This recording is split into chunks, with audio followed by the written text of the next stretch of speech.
ಯಾರ್ಯಾರು ಭ್ರಷ್ಟರು ಇದು ಮುಖ್ಯಮಂತ್ರಿ ಹಿಡಿದು ಎಲ್ಲರೂ ಇದ್ದಾರೆ.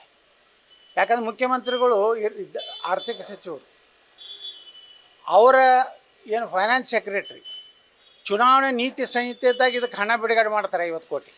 ಇದು ನಾವು ವಿಧಾನಸಭೆಯಲ್ಲಿ ಪ್ರಸ್ತಾಪ ಮಾಡಿದ್ದೆ. ಫಸ್ಟ್ ನನ್ನ A1 ಯಾರಪ್ಪ ಅಂದ್ರೆ ಸಿದ್ದರಾಮಯ್ಯನವರು, A2 ಅವ್ರ ಸೆಕ್ರೆಟ್ರಿ, ಫೈನಾನ್ಸ್ ಸೆಕ್ರೆಟ್ರಿ, ಅಲ್ಲಿಂದ A3 ನಮ್ಮ DK ಶಿವಕುಮಾರ್ ಮತ್ತು ಅದರ ನಿಗಮದ ಅಧ್ಯಕ್ಷರು, ಅದಕ್ಕೆ ಸಂಬಂಧಪಟ್ಟ ಮಂತ್ರಿಗಳು ಮತ್ತು ಅಧಿಕಾರಿಗಳು. ಒಬ್ಬ ಪ್ರಾಮಾಣಿಕ ಅಧಿಕಾರಿ, ಒಬ್ಬ ದಲಿತ ಅಧಿಕಾರಿ, ಅವನಿಗೆ ಒತ್ತಾಯಪೂರ್ವಕವಾಗಿ ಇದನ್ನು ಮಾಡ್ಕೊಂಡಿದ್ರಿಂದ ಅವನು ಆತ್ಮಹತ್ಯೆ ಮಾಡ್ಕೋಬೇಕಾಯ್ತು. ಇದು ದೊಡ್ಡ ಗಂಭೀರವಾದಂಥ ದಲಿತರಿಗೆ ರಕ್ಷಣೆ ಮಾಡಿದಂಥ ಸಿದ್ದರಾಮಯ್ಯ, ವಾಲ್ಮೀಕಿ ಹಗರಣದ ಹಣನೇ ತಿನ್ನುವಂಥ ಸಿದ್ದರಾಮಯ್ಯ, ಕೇವಲ ಮುಸ್ಲಿಮರಿಗೆ ಹಣ ಕೊಡುವಂಥ ಸಿದ್ದರಾಮಯ್ಯನಿಂದ ಕರ್ನಾಟಕ ಭವಿಷ್ಯ ಇಲ್ಲ.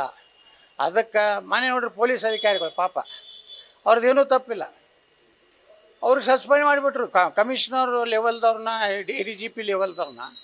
ಅಂದ್ರೆ ತಮ್ಮ ಮಾಡಿದಂತಹ ಎಲ್ಲ ತಪ್ಪುಗಳನ್ನು ಅಧಿಕಾರಿಗಳನ್ನು ಬಲಿಪಶು ಮಾಡುವಂಥದ್ದು ಏನು ಮಾಡ್ತಾಯಿದ್ದಾರೆ.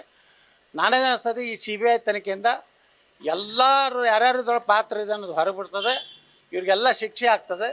ಇವತ್ತು ಭಯಪಟ್ಟಿದ್ದಾರೆ, ಅವ್ರು ಸುಪ್ರೀಂ ಕೋರ್ಟ್ ಹೋಗ್ಬೇಕಂತೇಳಿ ನಿನ್ನೆ ನಿರ್ಣಯ ಮಾಡಿದ್ದಾರೆ. ನನಗೆ ಮಾಹಿತಿ ಪ್ರಕಾರ ಅವ್ರು ಸುಪ್ರೀಂ ಕೋರ್ಟಿಗೆ ಹೋಗಿ ಅಲ್ಲಿಯೂ ಸಹ ಭ್ರಷ್ಟಾಚಾರದ ಹಗರಣದಲ್ಲಿ ಸುಪ್ರೀಂ ಕೋರ್ಟ್ ಸಹ ಮತ್ತೆ ಚೀಮಾರಿ ಹಾಕಿ ಇವತ್ತು ವಾಪಸ್ ತನಿಖೆಗೆ ಸುಪ್ರೀಂ ಕೋರ್ಟ್ನೂ ಒಪ್ಪಿಗೆ ಕೊಡ್ತದೆ ನನಗೆ ವಿಶ್ವಾಸ ಇದೆ. ಯಾರ್ಯಾರು ಭ್ರಷ್ಟರು ಇದು ಮುಖ್ಯಮಂತ್ರಿ ಹಿಡಿದು ಎಲ್ಲರೂ ಇದ್ದಾರೆ. ಯಾಕಂದ್ರೆ ಮುಖ್ಯಮಂತ್ರಿಗಳು ಆರ್ಥಿಕ ಸಚಿವರು, ಅವರ ಏನು ಫೈನಾನ್ಸ್ ಸೆಕ್ರೆಟ್ರಿ, ಚುನಾವಣೆ ನೀತಿ ಸಂಹಿತೆದಾಗ ಇದಕ್ಕೆ ಹಣ ಬಿಡುಗಡೆ ಮಾಡ್ತಾರೆ 50 ಕೋಟಿ. ಇದು ನಾವು ವಿಧಾನಸಭೆಯಲ್ಲಿ ಪ್ರಸ್ತಾಪ ಮಾಡಿದ್ದೆ.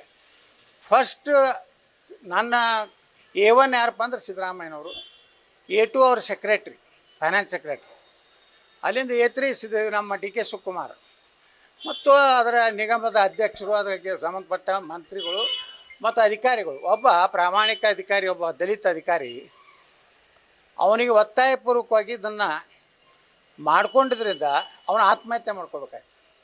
ಇದು ದೊಡ್ಡ ಗಂಭೀರವಾದಂಥ ದಲಿತರಿಗೆ ರಕ್ಷಣೆ ಮಾಡಿದಂಥ ಸಿದ್ದರಾಮಯ್ಯ, ವಾಲ್ಮೀಕಿ ಹಗರಣದ ಹಣನೇ ತಿನ್ನುವಂಥ ಸಿದ್ದರಾಮಯ್ಯ, ಕೇವಲ ಮುಸ್ಲಿಮರಿಗೆ ಹಣ ಕೊಡುವಂಥ ಸಿದ್ದರಾಮಯ್ಯನಿಂದ ಕರ್ನಾಟಕ ಭವಿಷ್ಯ ಇಲ್ಲ. ಅದಕ್ಕೆ ಮನೆ ನೋಡ್ರಿ ಪೊಲೀಸ್ ಅಧಿಕಾರಿಗಳು ಪಾಪ ಅವ್ರದ್ದೇನೂ ತಪ್ಪಿಲ್ಲ, ಅವ್ರಿಗೆ ಸಸ್ಪೆಂಡ್ ಮಾಡಿಬಿಟ್ರು ಕಮಿಷನರ್ ಲೆವೆಲ್ದವ್ರನ್ನ, DGP ಲೆವೆಲ್ದವ್ರನ್ನ. ಅಂದ್ರೆ ತಮ್ಮ ಮಾಡಿದಂತಹ ಎಲ್ಲ ತಪ್ಪುಗಳನ್ನು ಅಧಿಕಾರಿಗಳನ್ನು ಬಲಿಪಶು ಮಾಡುವಂಥದ್ದು ಏನು ಮಾಡ್ತಾಯಿದ್ದಾರೆ. ನನಗೆ ಅನಿಸ್ತದೆ ಈ CBI ತನಿಖೆಯಿಂದ ಎಲ್ಲರೂ ಯಾರ್ಯಾರದೊಳಗೆ ಪಾತ್ರ ಇದೆ ಅನ್ನೋದು ಹೊರಬಿಡ್ತದೆ, ಇವ್ರಿಗೆಲ್ಲ ಶಿಕ್ಷೆ ಆಗ್ತದೆ. ಇವತ್ತು ಭಯಪಟ್ಟಿದ್ದಾರೆ, ಅವ್ರು ಸುಪ್ರೀಂ ಕೋರ್ಟ್ ಹೋಗ್ಬೇಕಂತೇಳಿ ನಿನ್ನೆ ನಿರ್ಣಯ ಮಾಡಿದ್ದಾರೆ. ನನಗೆ ಮಾಹಿತಿ ಪ್ರಕಾರ ಅವ್ರು ಸುಪ್ರೀಂ ಕೋರ್ಟಿಗೆ ಹೋಗಿ ಅಲ್ಲಿಯೂ ಸಹ ಭ್ರಷ್ಟಾಚಾರದ ಹಗರಣದಲ್ಲಿ ಸುಪ್ರೀಂ ಕೋರ್ಟ್ ಸಹ ಮತ್ತೆ ಚೀಮಾರಿ ಹಾಕಿ ಇವತ್ತು ವಾಪಸ್ ತನಿಖೆಗೆ ಸುಪ್ರೀಂ ಕೋರ್ಟ್ನೂ ಒಪ್ಪಿಗೆ ಕೊಡ್ತದೆ ನನಗೆ ವಿಶ್ವಾಸ ಇದೆ.